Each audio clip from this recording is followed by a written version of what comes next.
जय माता की दोस्तों, कैसे हो आप सब। दोस्तों आप सभी का हार्दिक स्वागत है भक्ति मार्ग ज्ञान यूट्यूब चैनल में। तो दोस्तों आज की इस वीडियो में मैं आप सभी भक्तों को बताने वाली हूँ, भूल कर भी देवी भक्त अपने अंदर की ये 5 बातें किसी को ना बताएं, वरना आपका घर हो जाएगा बर्बाद।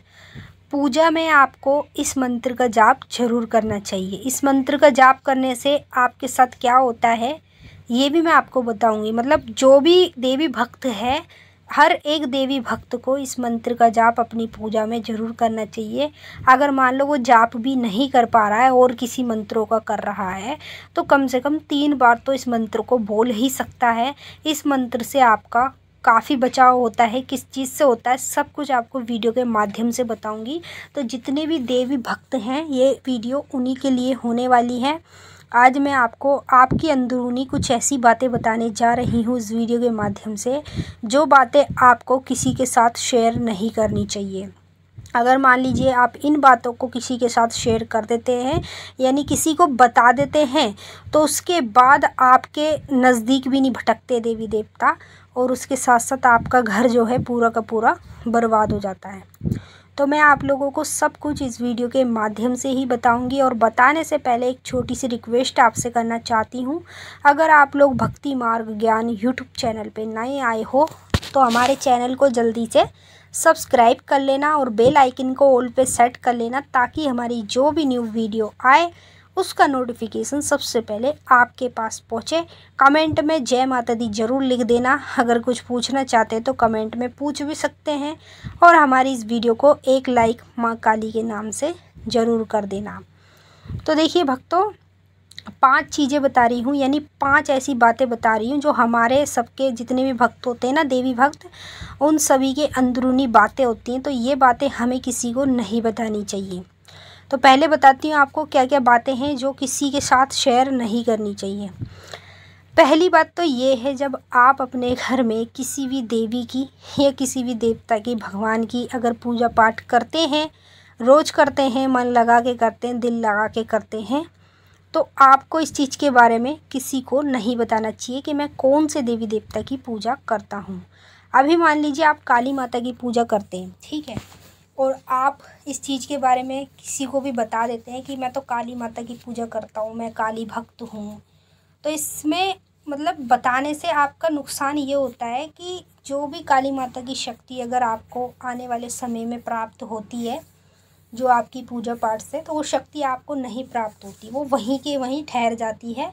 क्योंकि देवी शक्ति हो चाहे देवता की शक्ति हो, जब आप ये बातें अंदरूनी किसी को बताते हैं तो देवी देवता हो जाते हैं नाराज़, और उसी नाराज़गी में आपका घर भी बर्बाद हो जाता है। तो इसीलिए आपको कभी भी जीवन में किसी को भी ये नहीं बताना कि मैं कौन से देवी की पूजा करता हूँ और कौन से देवता की करता हूँ।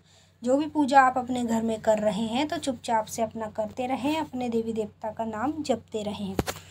और दूसरी चीज़ ये है, जैसे मान लीजिए आप अपने घर में रोज़ पूजा करते हैं या हफ्ते में करते, जैसे भी करते हैं, तो आपको ये भी नहीं बताना चाहिए जब आपके जोत में दिए में चित्र बनते हैं तरह तरह के, जैसे ओम का चित्र बनता है, त्रिशूल बनता है, 2 आँखें दिखाई देती है, या फूल बनता है, किसी भी तरह का अगर कोई भी जोत में दिए में चित्र बन रहा है, तो इस चीज़ के बारे में भी आपको किसी को नहीं बताना है कि ये चित्र मेरी जोत में बनता है। क्योंकि इससे क्या होता है कि जब देवी कृपा आपको प्राप्त होती है तभी आपकी जोत में चित्र बनने शुरू होते हैं। अगर आप किसी को बता देते हैं इस चीज़ के बारे में, तो देवी कृपा आपके आसपास भी नहीं भटकती है, मिलने की तो बहुत दूर की बात है। इसलिए आपको ये बातें नहीं बतानी है। तीसरी बात जो है वो ये है, जैसे सपने में आप रात्रि में सोते हैं तो आपको कई सपने दिखाई देते हैं, जैसे देवी देवता के भी दिखते हैं, भगवान के भी दिखते हैं, मंदिर के दृश्य भी दिखाई देते हैं, हर तरह के दृश्य आपको सपने में दिखाई देते हैं। लेकिन अगर आपको कोई अलग तरीके का दृश्य दिखे सपने में, तो वो चाहे आप किसी को भी बता दो, लेकिन पूजा पाठ देवी देवता से रिलेटेड कोई भी अगर आपको सपने में चीज़ें दिखाई दे रही है तो इस चीज़ के बारे में किसी को मत बताओ। जैसे मैंने बहुत से भक्त देखे हैं जो सेखी में बता देते हैं कि आज तो मुझे माता काली ने साक्षात रूप में दर्शन दिए, माता इस रूप में थी या उस रूप में, ऐसे करके बता देते हैं। तो बाद में बहुत बड़ी चोट खाते हैं, जिनसे उनका नुकसान होता है बहुत ज़्यादा, उनका घर भी बर्बाद हो जाता है। तो इसीलिए सपने में जो भी चीज़ देख रहे हैं वो किसी के साथ शेयर ना करें। चौथी बात ये है, जैसे मान लीजिए आपके घर में, जो आप अपने घर में सभी देवी देवता भगवान की मूर्ति रखते हैं, फ़ोटो रखते हैं, तो आपको इस चीज़ के बारे में किसी को नहीं बतानी चाहिए कि मैंने कौन कौन से देवी देवता की मूर्ति, तस्वीर अपने घर में मंदिर में रख रखी है।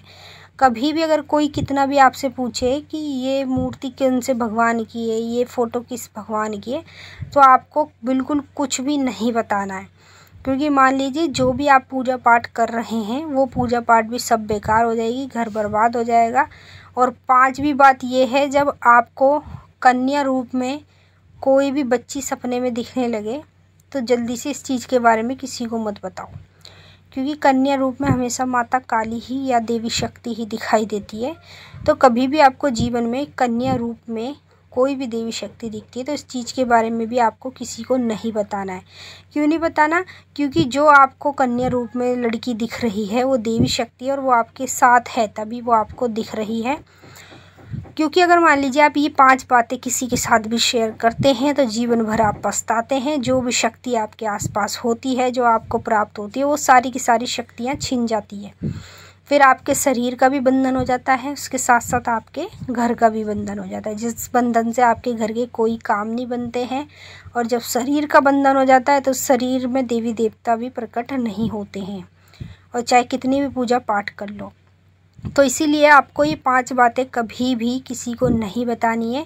जो बातें मैंने आपको वीडियो के माध्यम से बताई हैं, तो इस वीडियो को ज़्यादा से ज़्यादा काली माता के सभी देवी भक्तों के तक शेयर कर देना, ताकि सभी भक्तों को इन चीज़ के बारे में पता चल पाए और सभी भक्त सावधान हो जाएं कि उनको क्या क्या बातें किसी को भी नहीं बतानी।